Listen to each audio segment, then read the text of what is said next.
তথা বোবার মতো তারা বসে আছে। দর্শক মণ্ডলী, হামাসের আক্রমণের কারণে এবার হাজার হাজার ইহুদি শেষ হয়েছে, তেমনিভাবে ইহুদিরাও সেই ইসরায়েলরাও এবার ফিলিস্তিনের উপর হামলা করার ভয়ঙ্কর পরিকল্পনা করছেন।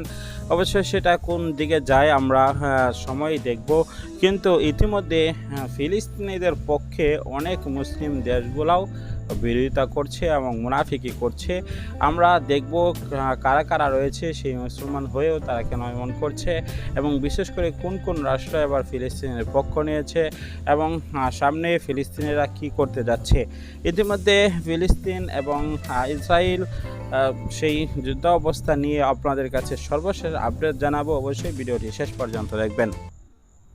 আর আমরা যতটুকু পড়ালেখা করি, সম্পূর্ণ ভিডিওটি দেখলেন। ভিডিও সম্বন্ধে অবশ্যই আপনাদের মূল্যবান মতামতটি কমেন্টস বক্সে জানাবেন। ইতিমধ্যে যে চাঞ্চল্যকর অবস্থা সৃষ্টি হয়েছে যে যুদ্ধ অবস্থাকে কেন্দ্র করে, এই বিষয়গুলো নিয়ে সর্বদা আমরা দোয়া করি আল্লাহ রাব্বুল আলামিন যেন মুসলমানদেরকে হেফাজত করেন এবং ফিলিস্তিনদেরকে যেন বিজয় দান করেন। ইতিমধ্যে অনেক দিন ধরেই কিন্তু এই সংঘাত চলে আসছে। সেই সংঘাতের পিছনে মূল চাবিকাঠি নাড়ছেন বিশ্ব নেতারা এবং ইহুদিদের পক্ষ নিচ্ছেন সকল বিশ্ব নেতারা। কিন্তু ইতিমধ্যে বর্তমান সময়ে দেখা যাচ্ছে যে ফিলিস্তিনের পক্ষ নিচ্ছেন সকলে, কেননা ইসরায়েল যে দখলদার এবং সেখানে তাদেরকে উৎখাত করা প্রয়োজন, এটা সকলেই কিন্তু ইতিমধ্যে বুঝে গিয়েছে।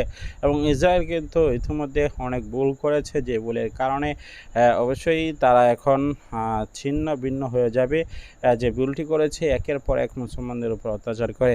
সম্মানিত দর্শক মণ্ডলী, আজকের মতো বিদায় নিচ্ছে। দেখা হবে পরবর্তী ভিডিওতে। আসসালামু আলাইকুম রহমতুল্লাহ।